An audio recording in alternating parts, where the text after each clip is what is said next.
Olá pessoal, estamos aqui em mais um programa Mindset, centésimo, 92º programa, 192 programas em 4 anos atuando.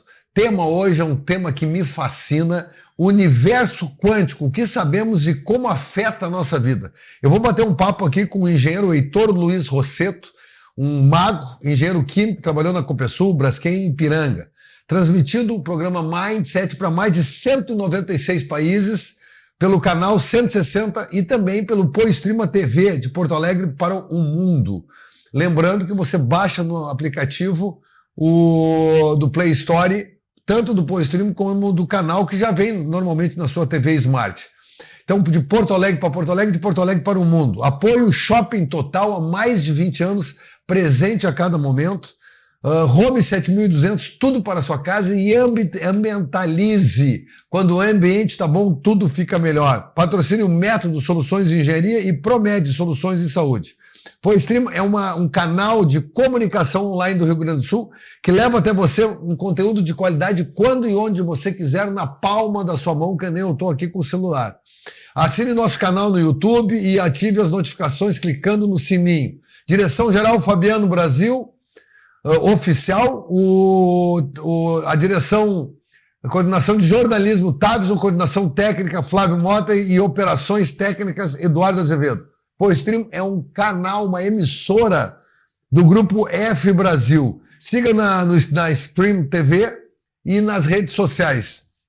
Venha patrocinar o nosso programa, porque tá um bom negócio, porque a gente procura sempre trazer um conteúdo cada vez melhor. Heitor, uma satisfação te ter aqui. Muito obrigado. Eu tenho muito em relação a essa parte que a gente está conversando sobre a quântica. Eu fui diretor do CEITEC, da fábrica de microchips, a única fábrica no hemisfério sul do mundo, né? A MOS 8 foi desativada nos Estados Unidos, e essa história é muito legal. O que é nanotecnologia e aonde chega no universo quântico, porque a gente é uma viagem. Mas eu queria correlacionar com o Mindset, porque fiquei sabendo agora na chegada, o Heitor foi estagiário, né? E quem orientou o Heitor foi meu padrinho de batizado, o Francisco Franco, tio Franco. Hoje a tia Carmen é a única tia viva ainda que eu tenho, por parte de pai e mãe. Está com 91 anos, vai fazer 91 anos. Incrível. E o tio Franco, antes de morrer, ele chegou para mim e perguntou: Chiquinho, tu trabalha com o quê? Né? E eu digo: eu trabalho com pessoas, com comportamento. Ele disse: comportamento é difícil. E eu digo: não, tio, a gente separa em categorias e a gente vai colocando e encaixando as pessoas em categorias. Aí ele chegou para mim e disse assim: Chiquinho, eu vou te contar uma história. Na minha época, a coisa mais rápida do mundo era a luz. Então, todos os cálculos baseados eram na velocidade da luz. Hoje não é mais. E mudou todos os cálculos. Se nem a matemática está exata, quiçá o comportamento humano, Chiquinho. Isso é uma pretensão que tu tem, mas essa é a pretensão que o Mindset aí procura discutir com as pessoas. Então, eu vou dizer que esse tema, para mim, é um dos mais importantes para desmistificar na nossa vida. Heitor, me conta como é que tu tá e como é que chegou nessas pesquisas quânticas. Me conta um pouquinho da tua história aí, profissional, família, um pouquinho. Como é que tu pensa, Heitor? Como é que foi a tua estrutura? Tá certo. Bom, quando era jovem, eu não sabia o que fazer. Aí um dia veio um primo meu que trabalhava numa fábrica de papel. E aí ele me descreveu os equipamentos, como é que funcionava o trabalho dele, de ajustar as condições dos equipamentos. E eu disse: gostei. O que tu é mesmo? Engenheiro químico. Era o Alvair Rossetti, que ele trabalhava na Borregar, antiga Borregar. E foi CNPC. Agora CNPC, comprado pelos chilenos. E isso foi lá em 78, 79. Que bacana, então. E aí comecei engenharia química e fiquei fascinado por isso. Me formei em engenheiro químico, fiz um curso da Petrobras, passei num concurso da Petrobras para o primeiro curso, e eu acho um dos poucos cursos que teve, logo depois da Guerra das Malvinas. Sim. As Malvinas foi um desastre para os argentinos. Eles tinham os aviões, eles tinham os mísseis Exocet e não tinham gasolina. para jogar as bombas. Aí o único míssil que eles conseguiram jogar lá naquele destroyer, no Sheffield, que eles afundaram, foi com gasolina contrabandeada do Brasil. Por quê? Porque os americanos não estavam nem na briga, mas os americanos forneciam um catalisador, que é uma areia, tá? Um catalisador de FCC que produz a tal da gasolina de aviação. E eles disseram assim, não, enquanto vocês estiverem brigando com os ingleses, a gente não entrega nada para vocês.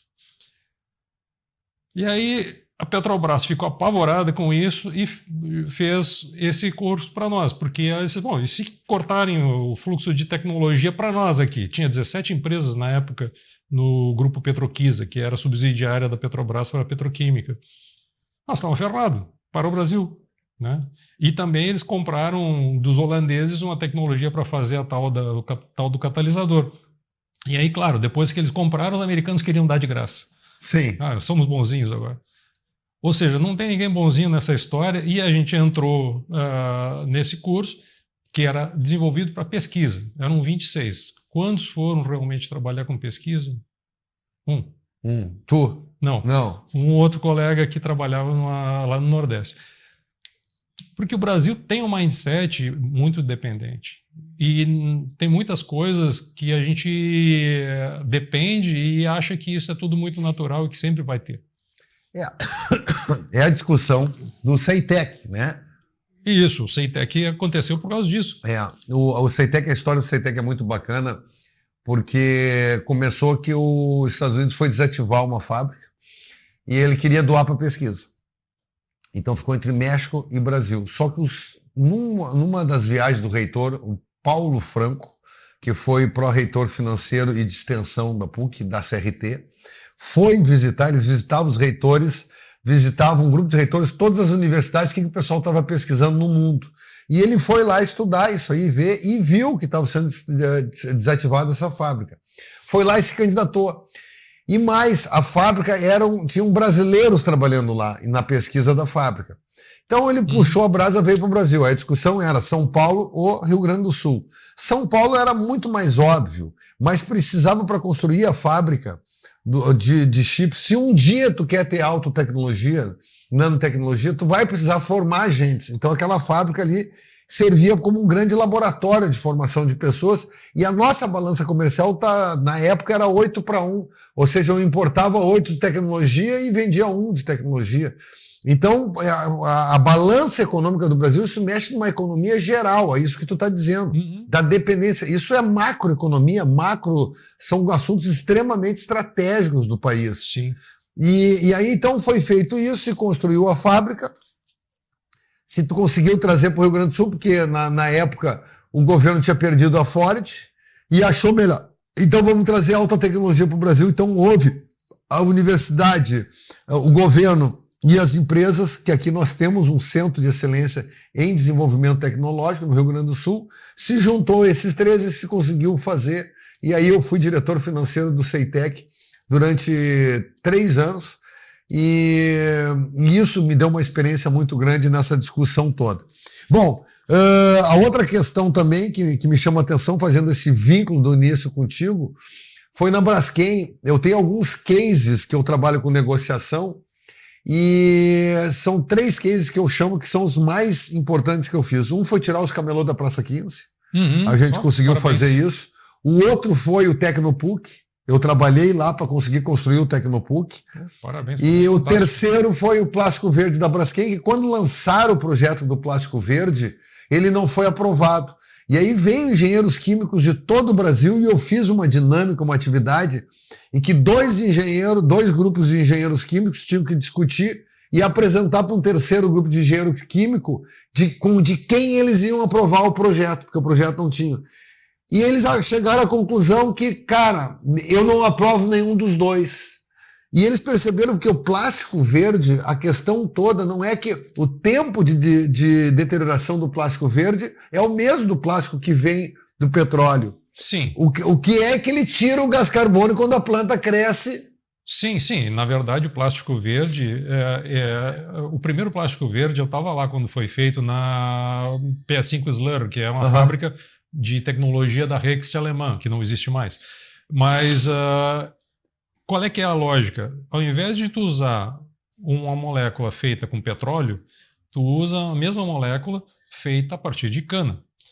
E para isso, a Copersul ela instalou uma unidade que ela pega, ao invés de petróleo, ela pega o álcool da cana e passa por um catalisador especial e transforma esse etanol que a gente usa no carro em uma coisa chamada eteno, um gás. E esse gás ele tem a característica muito interessante, que com um catalisador, uma molécula gruda na outra e elas fazem tripas assim de 1 milhão de moléculas. E aí quando tu vê assim, pô, mas esse plástico aqui é branquinho, bonitinho. Sim, porque tem 1 milhão de...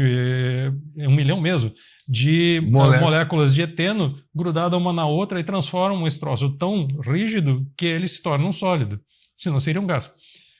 E o detalhe interessante, tudo bem, leva 300 anos para degradar, mas, ao mesmo tempo, se tu pegar papel e jogar no meio ambiente, ele degrada rápido, mas ele polui muito. O plástico, ele no meio ambiente, ele não vai degradar, então ele também não vai poluir, ele não vai gerar subprodutos que sejam tóxicos.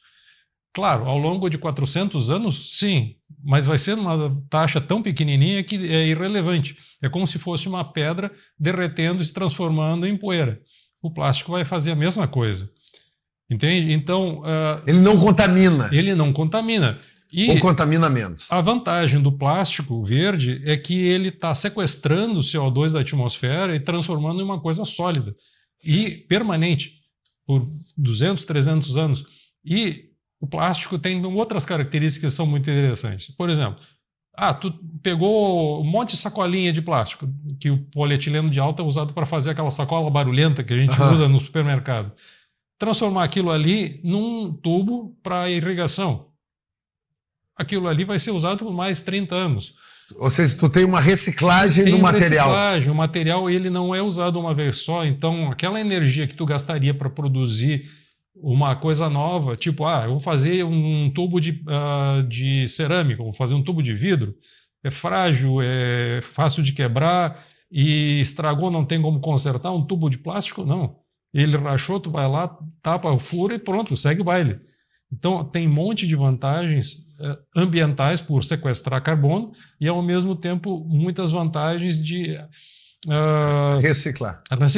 A desvantagem dele é que ele compete com energia. Então, tu não consegue fornecer o etanol a um preço que seja competitivo, porque a melhor opção de uso do etanol é queimar. Certo. E isso me chama a atenção também na petroquímica.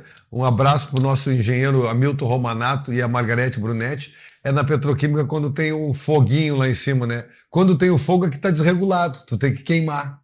Então, todo mundo diz, que bonito, tem um foguinho. Não, é porque tá em emergência. Está em emergência, precisa queimar porque não consigo fazer. O ideal é que não tivesse o fogo. Mas, Heitor... Nós desviamos um pouco.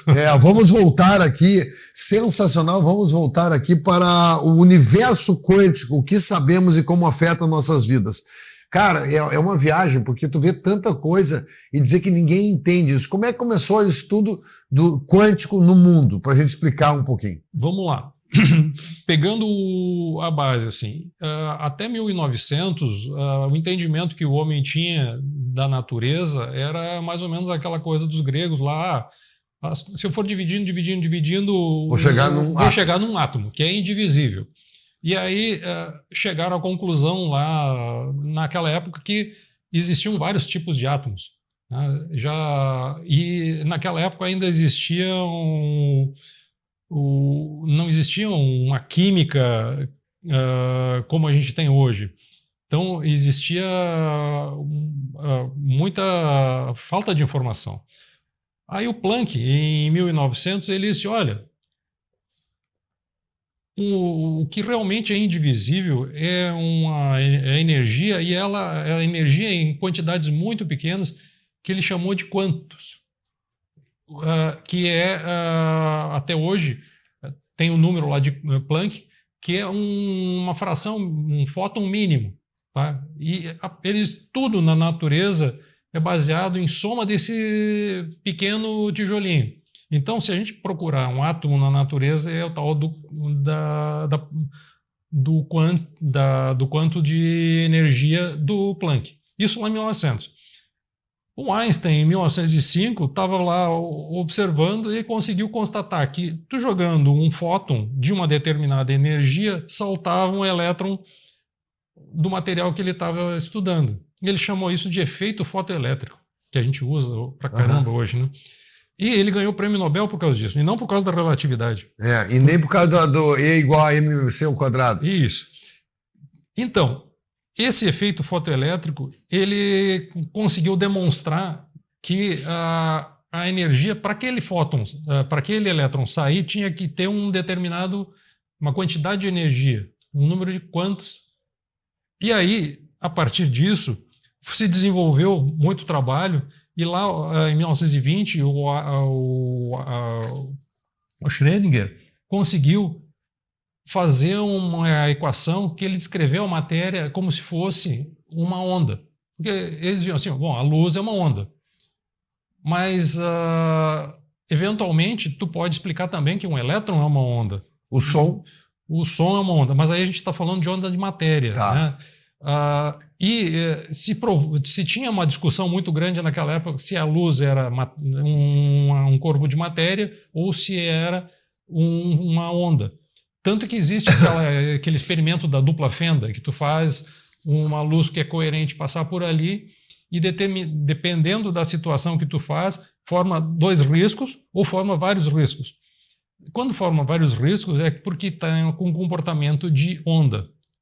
E isso tem uma discussão muito grande, porque diz assim, bom, se tu observar, o observador altera o resultado. Sim, que é a história do gelo, né? Aquela história do gelo, começa a xingar e depois congela e vai no microscópio, altera o formato do gelo. Isso. Mas então, o Schrödinger conseguiu desenvolver essa equação que representava qualquer átomo, usando parâmetros físicos. A partir de então, começaram as aplicações, tá? E começaram a descobrir também alguns efeitos. Por exemplo, o que a gente chama de entrelaçamento quântico. Quando tu tem 2 fótons que estão entrelaçados, se tu afetar um fóton de uma determinada maneira, o outro fóton pode estar a 1 milhão de quilômetros de distância, vai ser afetado da mesma maneira. Se tu tiver um elétron o elétron tem uma característica também quântica, que é o spin. Ele gira. A gente diz que é uma bolinha, mas na verdade não é. Mas vamos fazer de conta que seja uma bolinha. Tá. Que ela está girando, e aí, se ela está girando contra o ponteiro do relógio, o spin é para cima. Se estiver na direção dos ponteiros para baixo, é spin para baixo. Beleza? Certo. Esse spin, se tu tiver 2 elétrons que estão entrelaçados, e tu fizer com que o spin mude de um deles, o outro, sem sofrer nenhuma interação, vai mudar na mesma hora. Esse é o efeito de entrelaçamento. E é muito usado hoje esse efeito, e foi provado de que não tem nenhuma força oculta aí, nada que... Porque o Einstein dizia assim, não, esse negócio aí que vocês encontraram tem alguma variável oculta. Eu não acredito nisso. E ele ficou até o fim da vida dele tentando provar... Que era uma variável oculta. Que tinha variáveis ocultas. Tanto que ele fez um estudo e tentando que fizessem um experimento para provar que aquilo ali tinha variáveis ocultas, e eles fizeram os experimentos agora recentemente e conseguiram demonstrar que não tem variável oculta nenhuma. Que tem realmente esse entrelaçamento e que ele independe da distância. Porque o nosso universo quântico, ele é baseado em informação. Então, se a informação for preservada, tu tem essa informação, ela é independente de tempo. E a gente está falando de informação a nível quântico, né? Não estamos falando a informação que está no jornal, não é isso. A informação, se o elétron está girando para cá, ou está com um spin para cima ou para baixo. O outro vai inverter. Então, essas coisas aí tem também a superposição, que é um outro efeito quântico. A gente não falou, né? Quando a gente está falando de universo quântico, a gente está falando de coisas muito pequenas.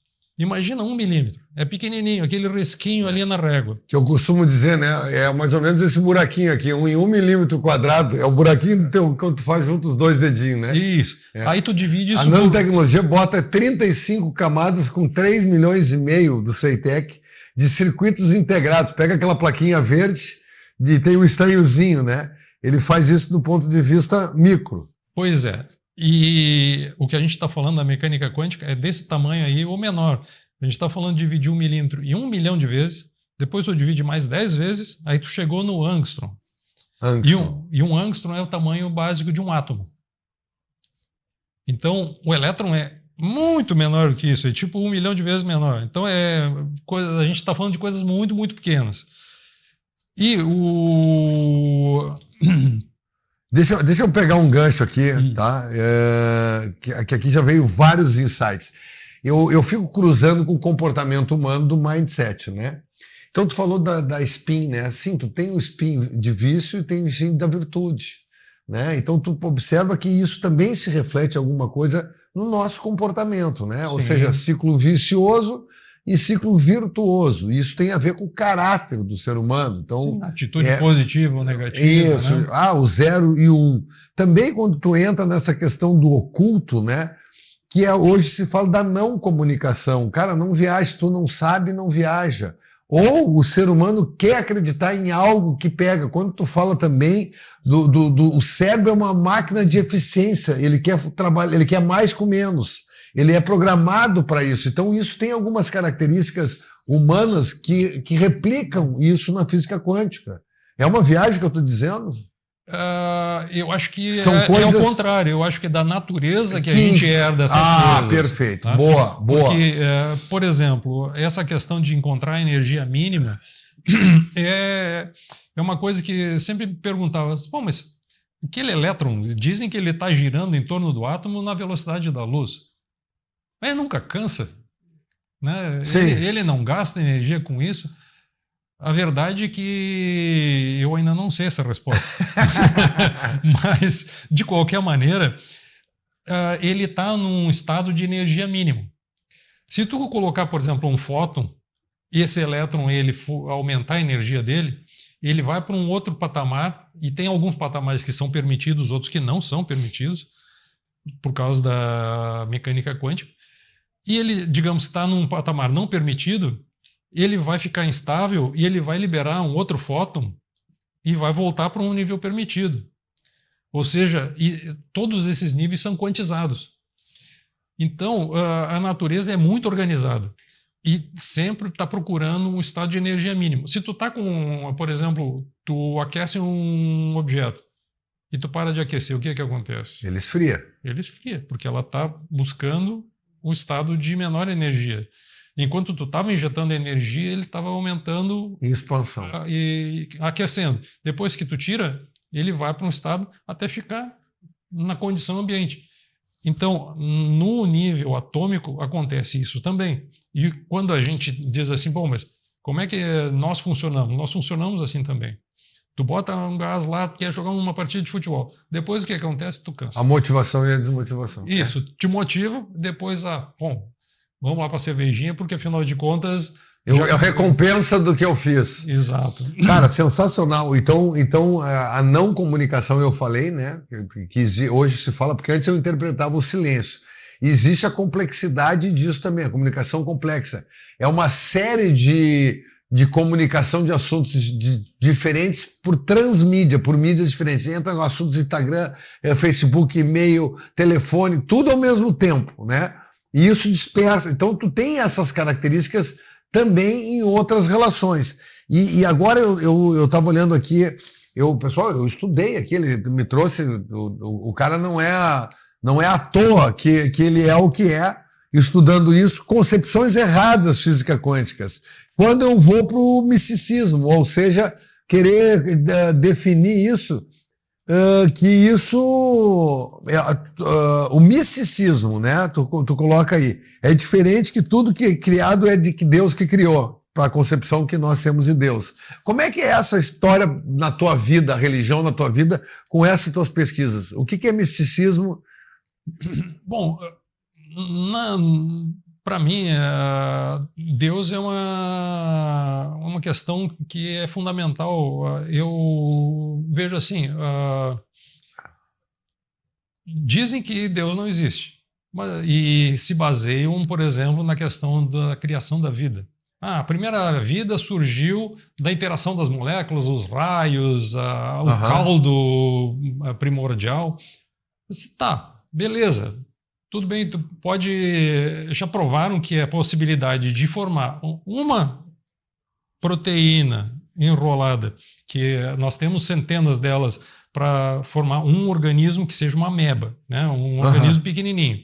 A gente pode conversar sobre isso em outra ocasião. Isso. Mas para conseguir formar uma proteína só, uma ameba, que é um bichinho que se movimenta bem devagarinho, ela teria que atravessar o universo inteiro, 13 bilhões de anos, e voltar a levar o universo inteiro, átomo por átomo, de um lado para o outro, para que a possibilidade de acontecer a formação dessa proteína, probabilisticamente, ocorresse. Ou seja, é tipo, se ganhar na cena uma chance em 60 milhões, essa seria uma chance em algumas dezenas de trilhões.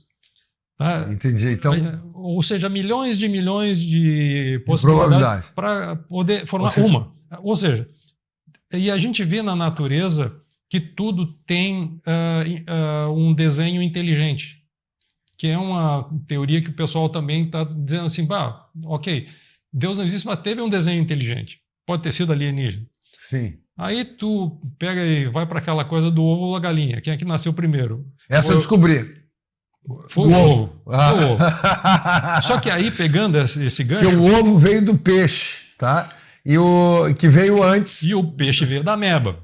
Exatamente. Que foi evoluído. E aí, para chegar na galinha, o peixe teve que sair. Então, o ovo veio antes, né? Tá beleza. Bom. Mas aí, tu chega e te pergunta assim... Ok, vamos admitir que a vida pudesse ser criada por uma outra vida inteligente. Mas e o primeiro fóton? Primeiro fóton, ele não tem vida, né? A primeira coisa organizada que existiu nesse nosso universo que a gente conhece. E fóton todo mundo. É só olhar para uma lâmpada, tu vê alguns bilhões deles. Que é energia. Quem criou esse fóton? E aí, começa um físico, pode dar um testemunho melhor que o meu, começa a analisar o que é um fóton. É uma coisa muito complexa e muito inteligente e muito organizada. Pô, mas tu vai me dizer que o fóton aconteceu por acaso? Show de bola, vamos voltar para a quântica. Tá, mas então, a gente estava falando dos efeitos, né? Isso. Então, tem também o princípio da incerteza do Heisenberg. Ele disse assim, olha, se está tentando medir a posição de um elétron, tu vai conseguir medir a posição, mas não a velocidade dele. E se tu quer medir a velocidade, tu não consegue medir a posição. Já fizeram um experimento agora há pouco tempo que mostra que não é bem assim. Se tu pegar um tempo tão pequeno, tipo 10 na 20, imagina que vamos ver quantos bilhões são. É 1 bilhão de milhões de frações. É tu dividir 1 segundo em 1 milhão, depois tu divide em 1 milhão de novo, depois tu divide em 1 milhão de novo. Ok? Eu cheguei em 10 na menos 18. É 10 na menos 20. É um tempo muito pequenininho. Eles conseguiram tirar uma foto de um elétron. Aí ele estava lá paradinho, porque o tempo foi tão pequeno que ele não conseguiu se mexer. Então, esse princípio da incerteza, ele, no nosso cotidiano, claro, tu nunca vai saber onde é que o elétron está. Por isso que a função de onda do Schrödinger é importante, porque ela te dá uma probabilidade, ele pode estar aqui. E aí, ao invés de tu dizer onde ele está, tu diz onde ele pode estar. E é aí que eu desenvolvi o meu trabalho de química molecular, modelagem de catalisadores. Outra coisa é o tunelamento, um outro efeito. Né? Esse efeito, ele é assim, para chips. Ao invés de tu fazer um elétron ter uma barreira e só passar por essa barreira, tu faz um túnel. E determinada condição ele pega e passa por ali. Então tu consegue fazer um chip muito menor e que trabalha com menos gasto de energia. Então esses são os efeitos. Como é que eu cheguei na mecânica quântica? Estava comentando contigo, né? O Franco foi meu professor de reatores, de química de reatores, e eu me interessava muito por isso. Quando eu trabalhei nas fábricas, uma das coisas que a gente tinha lá, o catalisador, que a gente comentou.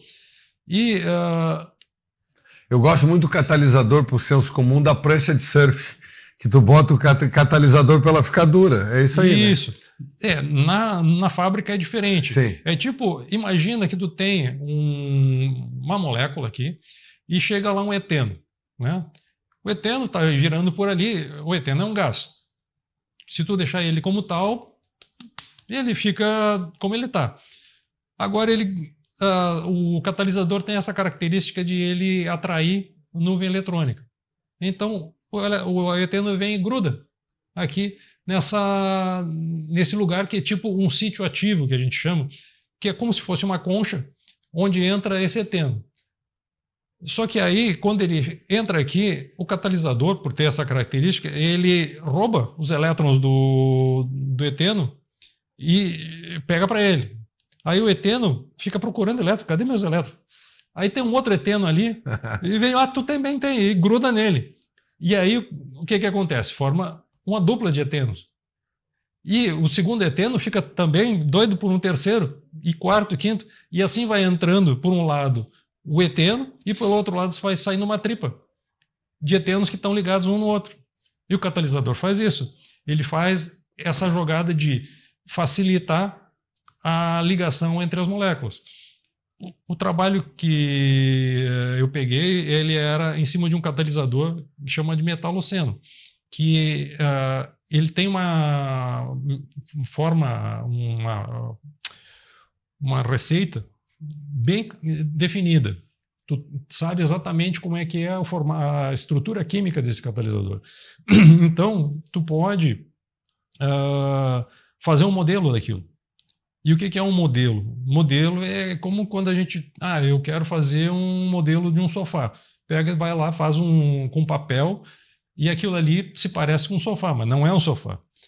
Mas tu vai poder dizer assim, isso aqui parece legal, não parece legal. Aí se a gente aumentar, diminuir, tu não precisa construir o sofá. Tu pode fazer um modelo de uma casa também, as maquetes que a gente faz, né? E tu não vai gastar o dinheiro para construir a casa ou um edifício. Quando tu vai comprar um apartamento, sempre tem a maquete lá, que os caras estudaram aquilo ali, sem precisar construir o prédio inteiro. Com o catalisador é a mesma coisa. Ao invés de eu ir lá para o laboratório e fazer milhares de testes e produzir aquele produto e depois testar aquilo ali e ver, não deu. Se eu fizer um modelo e esse modelo puder ser testado dentro do computador, pronto. Eu tenho a molécula, eu descobri qual a molécula que faz aquilo que eu preciso, pronto, está resolvido. Então, o computador, usando a equação de Schrödinger, permite fazer esse trabalho. E é extremamente mais barato tu fazer isso dentro do computador do que pegar um laboratório lá e botar 100 pessoas fazendo 100 experimentos, cada uma delas um experimento diferente e tentando encontrar um catalisador que funcione. Eu gostei da tua explicação que a gente falou antes do programa, quando tu estava dizendo justamente do computador quântico, né? Eu passei Como é que funciona o computador quântico? Aquilo que tu falou do 0 e do 1, tu tem uma quantidade de coisas entre 0 e 1. Isso. Aí o computador quântico... a história das pontes. Isso. Ele tem aquilo que a gente falou do bit quântico, né? Ele pode estar entre 0 e 1 instantaneamente. Só que, ao mesmo tempo, a gente vê assim, aquele monte de fio dourado e os caras põem dentro de uma cuba, aquilo ali é para levar ele praticamente a zero absoluto. Mas por que isso? Porque o bit quântico ele é extremamente instável. Qualquer energia externa faz com que ele perca aquele estado quântico. E o grande desafio, e que está sendo resolvido agora nesses dias, é encontrar uma forma de corrigir esses erros em tempo de execução do computador. Porque fazer computadores com 1, com 100, com 1000 bits quânticos já se conseguiu. O Google fez agora recentemente que é o Willow, que ele consegue fazer essas correções Os chineses também estão fazendo isso. Tem várias. Na verdade, essa é, digamos assim, a segunda onda, é a corrida pelo computador quântico. Por quê? Quando tu conseguir esse computador quântico, muitas coisas que a gente tem hoje vão mudar. Por exemplo, aplicação prática. Quando tu vai fazer uma transação bancária, tu bota a tua senha lá, que ela é baseada em uma criptografia extremamente poderosa, complexa. O computador quântico vai conseguir decifrar isso numa fração de tempo. E não de repente ele vai conseguir decifrar todas as senhas de todo mundo e vai tornar a nossa vida, do jeito como a gente conhece, impraticável. Porque tu tendo um computador quântico, tu vai conseguir roubar o dinheiro, transferir o dinheiro, entrar no celular. Sim, porque ele é instantâneo, ele faz essa análise complexa. Então, esse aí é um dos grandes desafios que a gente tem agora do momento, porque provavelmente vai ser necessário uma nova forma de proteção. Tipo, o teu celular tem uma câmera lá de 32 megapixels, tu tirar a foto do teu rosto, que é única, né? E essa foto tridimensional ser a tua identidade. E a partir disso, tu poder acessar teu banco, acessar o Uber, acessar o que for, sempre de uma maneira segura, e só pode ser tu. Hoje a gente usa o digital, né? Que para fazer a validação.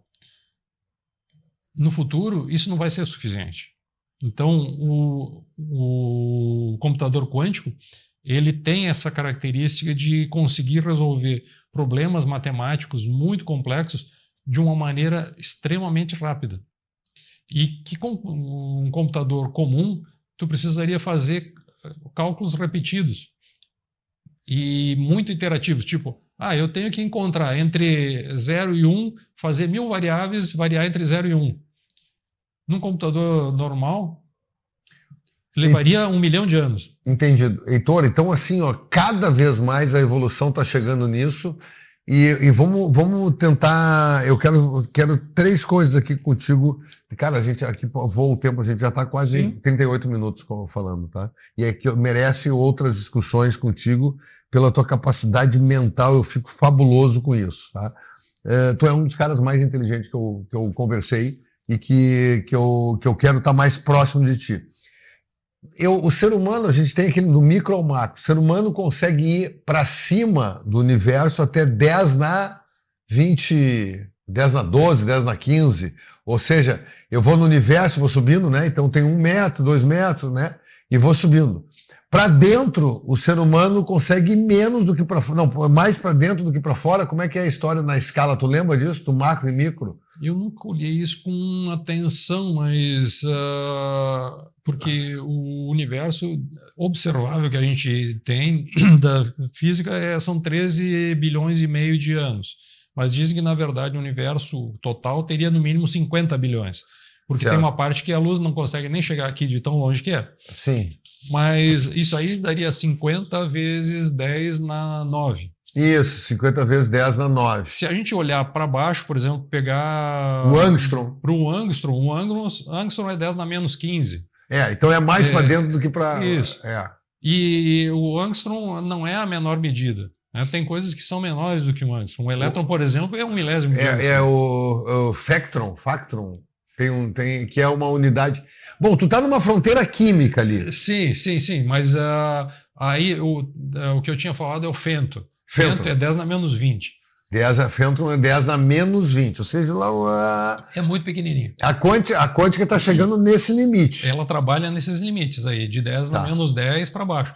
Só que no dia a dia nosso, tu tem a quântica em todo lado. Quando tu olha para uma TV e tem luz ali, aquilo ali é um LED, né? Sim. O LED é Light Emitting Diode, é um efeito fotoelétrico, que a gente falou no começo. Isso. Vai lá e altera a cor. Isso. Já tem umas TVs mais modernas agora com Quantum Dot, né? O ponto quântico, que aí consegue ser um ponto menor e tu consegue emitir todo o espectro de luz ali naquele pontinho. Então, a luz vai ficar mais pura, contraste melhor, o tamanho do ponto é menor, tudo melhor na TV. Maravilha, também é efeito quântico. Tu vai entrar, por exemplo, num supermercado e tu quer saber o preço. Aí tu vai lá no leitor de código de barra. Aquilo ali tem o laser, me fala do luzinha laser. vermelha, aquilo ali é um laser, né? E consegue fazer a leitura de um monte de risquinhos ali, ou aqueles pontinhos no código de barra, e dizer, interpretado pelo computador, dizer, olha, o preço disso aqui é X. Então, no dia a dia, a gente usa essas coisas e nem se dá conta. Quando tu pega o celular e tu tá pensando assim, bom, mas esse celular aqui eu vou conectar na internet. Como é que ele conecta com a internet? Através de um chip, e esse chip está trabalhando com física quântica. Física quântica. Então, a gente está inundado de coisa. E a história da partícula de Deus, que é dos prótons ao contrário, que os caras fizeram lá na Suíça, que tenta reproduzir a criação, não, porque a gente, cara, criou, depois disso eu não consigo, é aquele momento. E os caras estão agora já criando outras coisas, só que num microespaço. Como é que funciona aquela história do próton e do túnel de próton? Eu não sei exatamente essa história, eu não estou a par, mas isso que tu falou, a partícula de Deus é o bóson de Higgs, que é essas partículas subatômicas que, por exemplo, um próton, ele é feito de 3 partículas, de 3 bósons, né? E tem vários deles. Nesse caso aí, o bóson de Higgs, ele é uma partícula que carrega massa. Porque tem partículas, por exemplo, que carregam força atômica, tem outras que carregam carga. E é como se tivesse alguém que organizou a turma lá, assim, pessoal, vamos se organizar aqui, vocês pequenininhos aí, tu carrega isso, tu faz aquilo, e distribuiu ali zilhões deles para vocês se organizem aí e formam aqui o átomo de hidrogênio, aí vai ser só um próton e um elétron girando em torno dele. Beleza. E fez toda a tabela periódica. Né? E aí tu pergunta assim, pô, mas que cara inteligente esse, né? Pegou e organizou.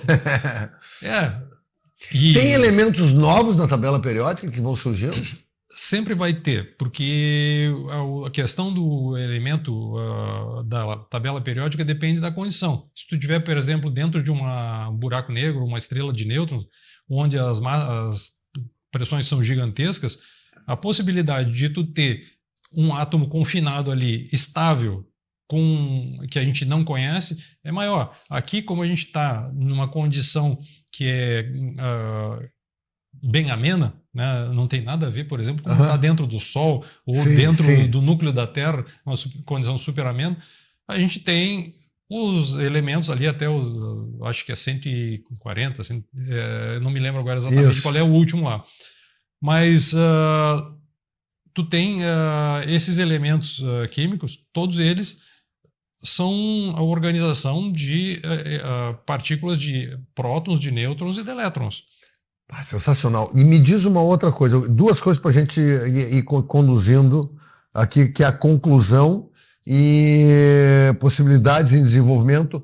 O quanto isso vai impactar em escala de tempo, né, se é possível dizer isso, que a física quântica, esses estudos vão interferir na nossa sociedade. Porque tem uma frase que é o seguinte, né? Eu vou descobrir solução de um problema que eu nem sei que eu tenho. É mais ou menos assim. Tem uma coisa... Isso é quântico? Sim. Tem um estudo que foi feito que o conhecimento da humanidade como um todo, ele está crescendo exponencialmente ao longo do tempo. Isso. E a gente está, nos últimos... no topo desse crescimento. Então, por exemplo... Há 50 anos atrás, um chip dobrava de capacidade a cada 4 anos. Hoje, isso acontece a cada 2 anos. A velocidade com que se consegue aumentar a computação está se mantendo, a chamada lei de Moore. Só que também tem a inteligência artificial que está sendo desenvolvida nesses computadores, que ela está quadruplicando a cada ano. E tem já previsões de que para o ano que vem nós vamos ter um software, que uma inteligência artificial é um software, é um programa de computador, que vai ser senciente, vai poder pegar, por exemplo, tu vai dizer para ela, pega o simulador de tráfego e vê para mim como é que é a melhor condição de tempo das sinaleiras aqui de Porto Alegre. Hoje tu tem uma empresa que é contratada, que faz um monte dessas coisas e leva dias. E às vezes ela tem que ficar mexendo porque num horário é um timing, outro horário é outro. O computador vai fazer esse tempo instantaneamente. Essa inteligência. A gente já vê isso acontecendo, cara, é impressionante, né? Tu pega o Waze, por exemplo, tu sabe exatamente a hora que tu vai chegar numa distância, ele calcula isso, né? Sim, e tu vê, ele não usa mecânica quântica para fazer o cálculo, porque ele tem informação de muitos motoristas que estão passando para ele a velocidade que eles estão no trajeto que tu vai passar. Mas o computador que ele está usando usa mecânica quântica. As sinaleiras usa mecânica quântica. Várias coisas que tem. Sim, aí tu vai estar correlacionando isso tudo. Ou seja, eu costumo dizer, eu lembro que uma discussão dessa história ou seja, o nosso conhecimento vai fazendo isso aqui, né? Levei tantos mil anos para conseguir sair da escrita e hoje ele está já aqui em cima. Uhum. E alguns dizem que ele já está virando. Isso seria novas dimensões que a gente está conseguindo descobrir. Ou seja, até aí eu não sei. Tá. Eu francamente não sei. Tem um físico lá que ele diz que tu consegue explicar tudo que tem no universo usando 240 dimensões. Não nossas três aqui, 240. Altura, largura e profundidade. Só que aí o cara pegou a prancha de surf dele e disse, eu preciso de provar aí para poder pensar melhor sobre essa minha teoria. E desapareceu. Então, pode ser até. Então, umas imagens que são muito interessantes com a maneira que ele encontrou para representar, que lembram aquelas mandalas indianas antigas, de 3.000 anos antes de Cristo. Os desenhos são muito parecidos com aqueles. Aí tu fica te perguntando, bom, mas onde é que eles tiraram aquelas imagens? Porque são imagens com uma perfeição incrível, né? A gente não sabe. Não sabe. Tu dizer que a gente não sabe, eu gosto dessa tua expressão, Heitor. E um programa é pouco, nós vamos falar sobre outros temas aqui na sequência. Eu fui uma vez assisti um Fronteiras do Pensamento e o cara chegou e começou a explicar, e foi um psiquiatra, Lino Zanata, vem seguido aqui no programa, e ele começou a estudar e o cara falou, se a gente fizer isso em outras projeções, a gente vai ter outras dimensões e tal. O Lino chegou para mim e disse assim, eu já sei onde vai terminar, tchau, e saiu da palestra.